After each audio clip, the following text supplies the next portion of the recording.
Long before Prince Harry and Meghan Markle shook the world, there were these two. They wrote a beautiful love story that was the center of one of the most controversial tales of the 20th century.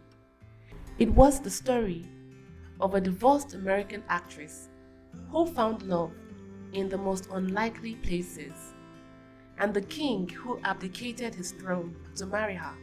Today, we'll be looking at some of the most beautiful high jewelry born from that union, which many have now referred to as the Unofficial Crown Jewels. This video is broken into 3 parts. In the first part, we'll review a few of the famous pieces from the high jewelry collection of Wallis, the Duchess of Windsor. After that, we'll be grading her collection using the Gems and Jewelries 5-part metrics, which are: 1. Personality. How well does the collection mirror Wallis? That is, does it look like her taste? 2. Timelessness. Every collection needs classic, aka a timeless piece. Does this collection have it? 3. Versatility. Does the collection represent various stones and designs? 4. Flexibility. What's the ratio of everyday pieces to special pieces in this collection? 5. Genius. Do we have enough unexpected designs to wow the imagination in this collection? Well, we're gonna find out. For each category, there's a maximum number of 5 points to be earned. So you have to stick to the end of the second section of this video to find out what we graded the high jewelry collection of Wallis, Duchess of Windsor. Finally, in the third section of this video, we'll find the value of our entire collection. What was it worth? And was it really the most expensive personal collection in the world? Let's find out. This is probably the most famous of all the pieces in the collection of Wallis.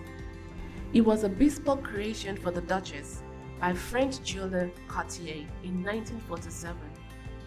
This necklace is made with twisted 18 karat and 20 karat gold, platinum, brilliant and baguette cut diamonds, as well as 1 heart-shaped faceted amethyst, 27 emerald cut amethyst, 1 oval faceted amethyst, and turquoise cabochons. Such an incredible piece from the house of Cartier.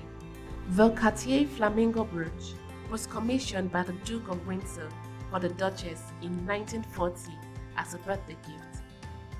The brooch is set in platinum and features a whimsical flamingo perched on one leg. The flamingo's body, head, neck, and legs are paved set with diamonds. The flamingo has 1 sapphire eye. A yellow citrine cabochon and blue sapphire form its beak. The tail feathers of this flamingo are a colorful array of emeralds, rubies, and sapphires. The iconic Cartier diamond and onyx panther bracelet was custom made for the Duchess of Windsor. In 1952, the Duchess collaborated with the Cartier jeweler Jean Toussaint to create a unique design that allows the bracelet to gently wrap around the wrist instead of being rigid. The beautiful and fully articulated body of the panther is set in platinum with diamond and black onyx. The eyes of the panther are set with marquise-shaped emeralds. This panther clip brooch was made for the Duchess of Windsor by Cartier Paris in 1949. It features platinum, white gold, single-cut diamonds, and 2 pear-shaped yellow diamonds. It also boasts 1 cabochon cashmere sapphire of 152.35 carats. Now that's a stunning work of high jewelry art. The story of how this necklace entered into the collection of Wallis is laden with speculation and controversy. Some say it was gifted to her by her husband, who inherited it from his mother, Queen Mary. Some others say the Queen herself gifted the Cartier necklace to Wallis. While I'm still unclear about how Wallis acquired the piece, I do know she made some adjustments to the necklace by adding another row of pearls from Van Cleef & Arpels, as well as a pearl and diamond pendants. She also wore the upgraded pearl necklace with a pair of mismatched pearl and diamond earrings that further added to the mystery of the necklace. The Prince of Wales feather brooch is one of the first items of jewelry gifted to Wallis by her future husband, and is perhaps one of the most significant brooches she ever owned. It was commissioned by the Prince of Wales from Cartier in 1935, when his relationship with Wallis had become increasingly intense. The brooch features 3 pave-set diamond feathers accented with baguette-cut diamonds, which are gathered together by a crown. The piece is set in platinum and 18-karat gold. After the death of the Duchess, the Prince of Wales brooch was purchased by Elizabeth Taylor at the Sotheby's auction for a price of $623,000. The Van Cleef & Arpels ruby and diamond necklace was originally commissioned by the Duke of Windsor for the Duchess and intended as a gift for her 40th birthday, which would take place days after their wedding. The clasp of the necklace bears the inscription, "My Wallis," from Her David. Okay, forgive my pathetic mimicry of the Duke. Well, and it is dated June 19th, 1936.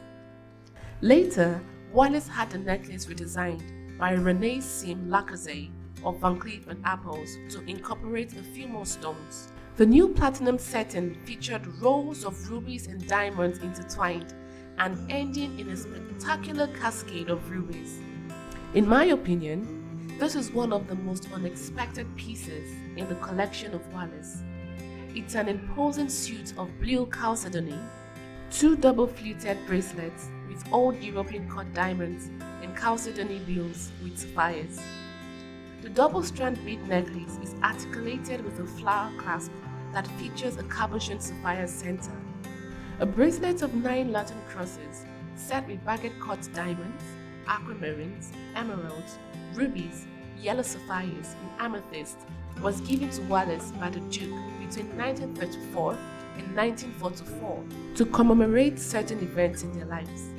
The bags bore dates and cryptic personal inscriptions handwritten by the prince himself, such as "Our marriage cross Wallis, 3637." Sorry about that.